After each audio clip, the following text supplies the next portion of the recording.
February 2021 एकाएक प्रियङ्काको पेटमा असह्य पीडा सुरु भयो। केही समयमै उनलाई लगातार बान्ता हुन थाल्यो। बिस्तारै त्यो पीडा खुट्टासम्म फैलियो।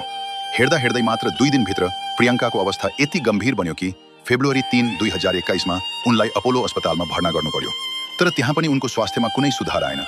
त्यसपछि उनलाई तत्काल म्याक्स अस्पताल लगियो। अनेकौं परीक्षण गरिए, तर आश्चर्यको कुरा कुनै पनि परीक्षणले उनको रोग पत्ता लगाउन सकेन। डाक्टरहरू पनि अन्योलमा थिए। अन्ततः फेब्रुअरी 15, 2021 मा प्रियङ्काले संसारलाई सधैँका लागि बिदाई गरिन्। तर दुःखको सिलसिला त्यतिमै रोकिएन।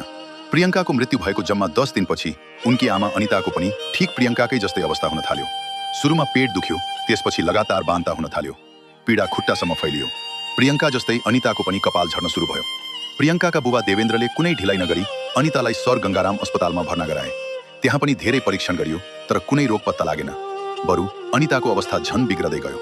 त्यसको केही दिनमै देवेन्द्र स्वयं पनि उस्तै लक्षणले बिरामी भए। अनि त्यसको 1-2 दिनमै उनीहरूको घरमा काम गर्ने महिलाको पनि ठ्याक्कै उस्तै अवस्था भयो। पहिले पेट दुख्ने, त्यसपछि बान्ता हुने, खुट्टा दुख्ने र अन्ततः कपाल झर्न सुरु हुने। उनीहरू सबैलाई सर गङ्गाराम अस्पतालमा भर्ना गरियो। धेरै परीक्षणपछि पनि रोग के हो भन्ने पत्ता लागिरहेको थिएन। विशेष गरी अनिताको अवस्था अत्यन्तै गम्भीर बन्दै गएको थियो। यही बीच मार्च 4, 2021 मा प्रियङ्काकी दिदी दिव्याका श्रीमान वरुणले देवेन्द्रलाई फोन गरे। उनले भने, बुबाजी, दिव्याको पनि अवस्था निकै गम्भीर छ। उहाँलाई पनि तपाईहरूकै जस्तै लक्षण देखिएको छ।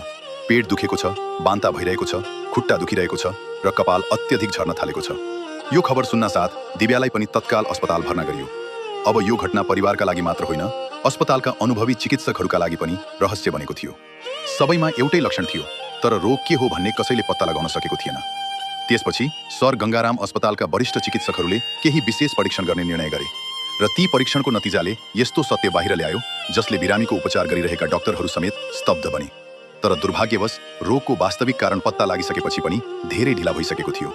मार्च 21, 2021 मा प्रियङ्काकी आमा अनिताको पनि मृत्यु भयो। उनकी दिदी दिव्या कोमामा पुगिन्। उता आफै अस्पतालको शय्यामा उपचाररत रहेका देवेन्द्र भित्रभित्रै पूर्ण रूपमा टुटिसकेका थिए। उनका परिवारका 2 सदस्य सधैँका लागि गुमिसकेका थिए र तेस्रो सन्तान जीवन र मृत्युको दोसाँधमा कोमामा थिइन्। दिल्लीको इन्द्रपुरीमा देवेन्द्र आफ्नो पत्नी अनिता, छोरी प्रियङ्का र जेठी छोरी दिव्यासँग बस्दै आएका थिए। दिव्याको विवाह भइसकेको थियो। केही समय अघि मात्रै उनले जुम्ल्याहा छोराहरूलाई जन्म दिएकी थिइन्। त्यसैले उनी केही दिनका लागि माइत आएकी थिइन्। यसरी त्यो परिवारमा देवेन्द्र, उनकी पत्नी अनिता, जेठी छोरी दिव्या, दिव्याका 2 जुम्ल्याहा छोराहरू र कान्छी छोरी प्रियङ्का गरी कुल 6 जना सदस्य थिए। प्रियङ्का लन्डनमा अध्ययन गरिरहेकी थिइन्। उनी केही दिन अघि मात्रै आफ्ना आमा बुबालाई भेट्न भारतको घरमा फर्किएकी थिइन्। तर जनवरी 21, 2021 को बिहान दिव्याका श्रीमान वरुण अचानक आफ्ना ससुराल पुगे र सबैलाई एउटा सरप्राइज दिए। तर यो परिवारमाथि आइपरेको भयावह घटनाको वास्तविक सत्य जब तपाईले थाहा पाउनुहुनेछ, त्यसपछि आफ्नै मान्छेमाथि विश्वास गर्नु अघि पनि हजारौं पटक सोच्न बाध्य हुनुहुनेछ।